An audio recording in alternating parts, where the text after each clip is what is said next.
My dearly beloved people of Plateau State, it is with a heavy heart and profound sorrow that I address you today, not only as your governor, but as your son and brother who shares in your anguish following the tragic security incident in Angwan Rukuba, Jos North local government area, which occurred on Sunday, 29 March 2026.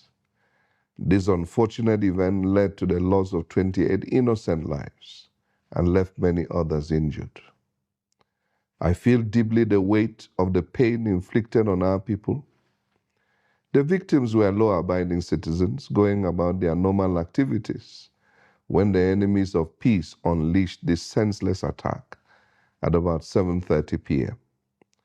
As a government, we share deeply in the grief of the bereaved families and pray that the Almighty God grants them and the state the strength, comfort, and grace to bear this painful loss. Despite this breach of security, I want to assure you that Plateau State will not succumb to fear or intimidation. We shall emerge stronger, united, and resolute in our faith and commitment to peace. We must deploy every available resource to defend our people, protect lives and property, and safeguard the territorial integrity of our state. Plateau shall remain strong and peaceful. Following the incident, the government took swift and decisive measures to restore order and prevent further escalation. In collaboration with security agencies, a 48-hour curfew was imposed on Jos North local government area, effective from midnight on Sunday, 29 March to 1st April 2026. This measure allows security operatives to carry out thorough operations and ensure the safety of all residents. The curfew will be reviewed periodically to allow citizens return to normal life. I personally visited the scene of the unfortunate incident along security chiefs to assess the situation and evaluate the extent of damage to lives and property. This visit has provided critical insights into strengthening our preventive measures against future occurrences. Furthermore, I visited victims receiving treatment at the Jos University Teaching Hospital. I'm encouraged by reports that most are in stable condition. I wish to assure all affected families that the Plateau State government will take full responsibility for the medical expenses of the injured. Rest assured, we stand firmly with you and shall continue to provide the necessary support. The government will also engage closely with the families of the deceased, community leaders and stakeholders to ensure dignified burials for the victims as well as provide support for their dependents. I'm pleased to inform you that security agencies have apprehended a suspect who had earlier issued threats against the peace of our state. We are committed to ensuring that all those involved in this heinous act are swiftly brought to justice and prosecuted accordingly.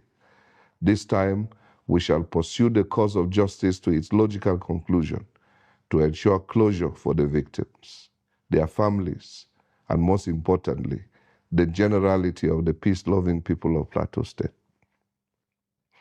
At this juncture, I commend the community leaders, youth, and residents of Angwan Rukuba, as well as the wider Plateau populace, for their restraint and refusal to retaliate, even in the face of provocation.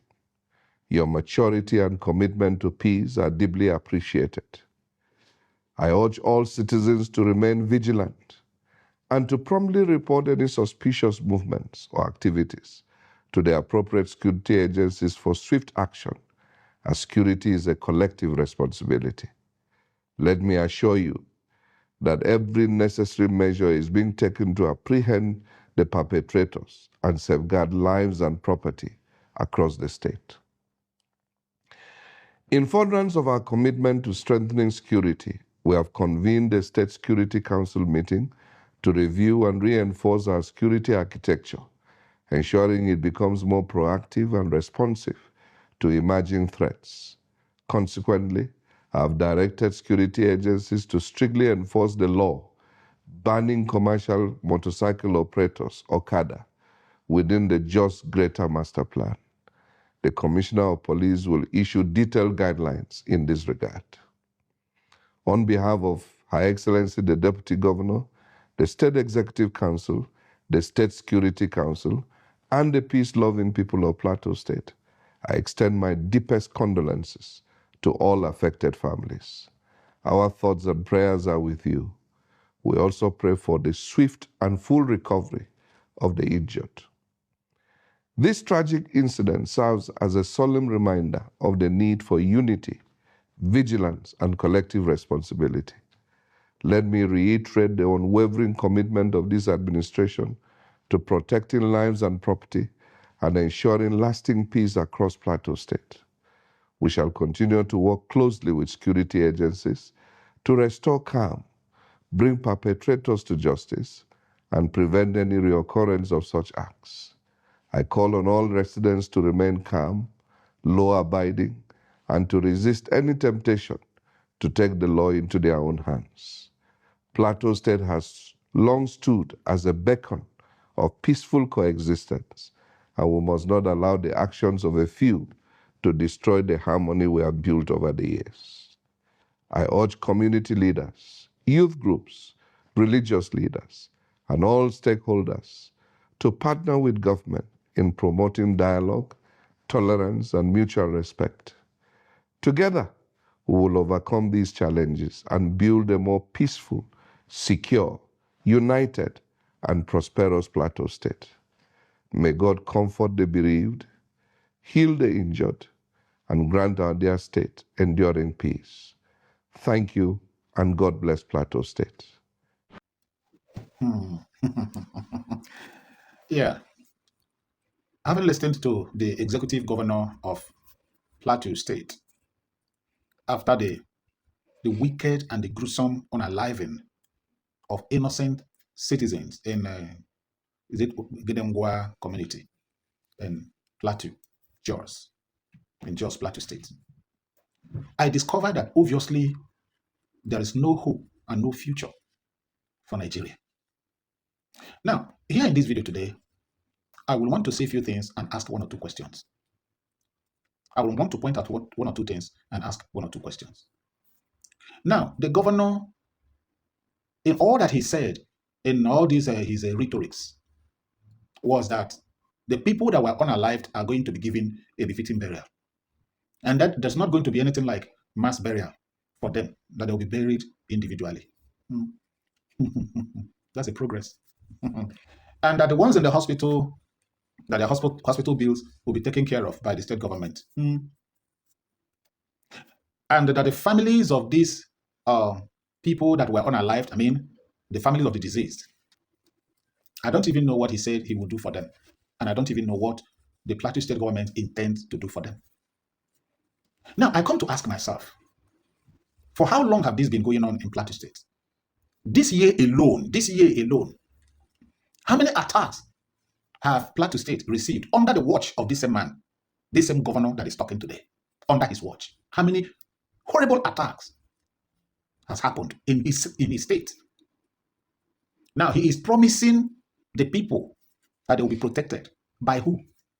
From who? Where will the protection come from? This one now that happened on this 28th of March happened before a police station. Before a police station. What did the police do? Nothing. They ran away. They shut down their stations and they ran away. Not only that, the youth president of that community told the world in a video what happened and what he saw. That when these guys came, this happened around 7-something p.m. in the evening, when they came and started their sporadic shooting, they were shooting sporadically. And they felt that it was the NDLA, because that has been their pattern of coming to make an arrest, that they have done it before. So the youth ran away and hid themselves and were like observing. Not until now they discovered that it wasn't the NDLA, that it was the Fulani terrorists. Now they like, no, we can't sit and watch. Let us go and do something. Like as they were kind of trying to mobilize themselves. Look at 2 trucks loaded with the military and a biker came. Now, seeing something like that, they'll be like, okay, rescue has come, protection has come, only for the military to block the youth, shielding the terrorists that were unaliving people, even a pregnant woman. The military shielded them and was maltreating the youth, preventing them from protecting themselves. And when the terrorists were done and disappeared from there, immediately the military trucks drove off and left the people. Now I ask the governor, who are the people now that will come and protect these communities in Plateau State? Who are they?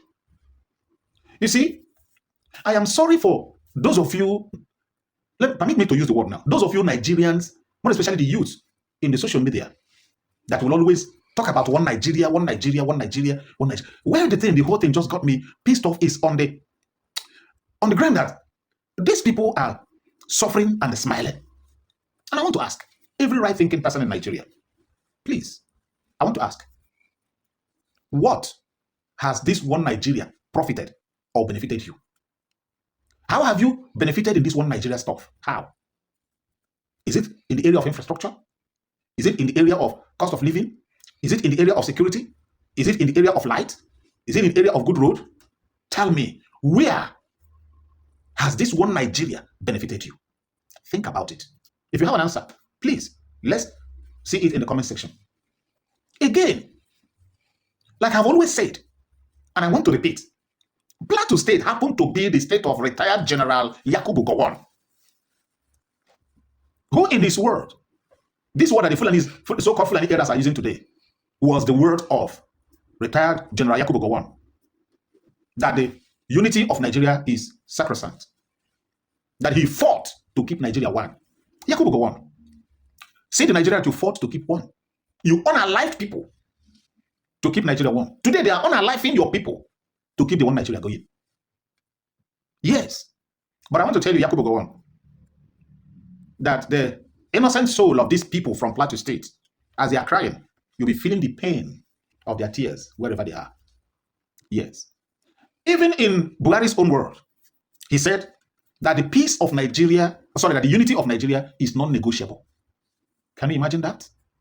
These are people that does not speak the same language, does not have the same culture, does not have the same tradition, does not have the same dress pattern, and everything. They are different. Now you are saying that the unity of this kind of people is non-negotiable. That they must be won by force, not by choice. Mr. Governor, please, you guys should stop deceiving the people. That day that incident happened, you went there, I heard all that you said, but let me extract one thing from what you said. One line from what you said. He said you are thanking the youth and the indigents that they did not take laws into their hands. So, defending themselves will be translated into taking laws into their hands. Yes, you're right. You are correct. Because I remember this young man that was sentenced to unaliving by hanging, even by the Supreme Court of Nigeria. What was his crime? That he was in his farm. This same Fulani carried his cow, entered his farm, and was destroying his crops. His cows were eating his crops in his presence. He only said, leave my farm and leave my crops. You are destroying my crops. Before you know it, the Fulani guy, pulled out his chuku and went after the man in his own farm. And the man, knowing fully well that if he turned his back to run, that is going to mean he's been unalived. He said no. The man decided to fight for his life. Successfully, he overpowered him. After he must have sustained some injuries from the chuku that this Fulani guy is holding. And he used that same chuku on the Fulani guy, and he was unalived. And the court now found him guilty for defending himself. Like in your words, let me borrow your word, your language, taking law into his hand. Yes, because even the judge in the Supreme Court said something so amazing and wonderful. What was that? He told the guy, when you overpowered him and collected his chuku, why didn't you run? You see? You see? I think that the best form of this protection you are talking about now, telling your people is, make una run or leave that land for them. Run. Look for where to run to. Because talking about protection, they're not going to get any. They're not giving them any form of protection. Stop deceiving the people. You have read the script now that they wrote and gave to you. You have read the script. You have said what they want you to say. Fine. But I want to assure you, sir, that posterity will judge all of you. Yes. None of you will go scot-free in all these things. I rest my case. My lovely fans all over the world. Thank you, my lovely fans all over the world. Till I come your way again. Stay safe for me because I will always love you, and bye.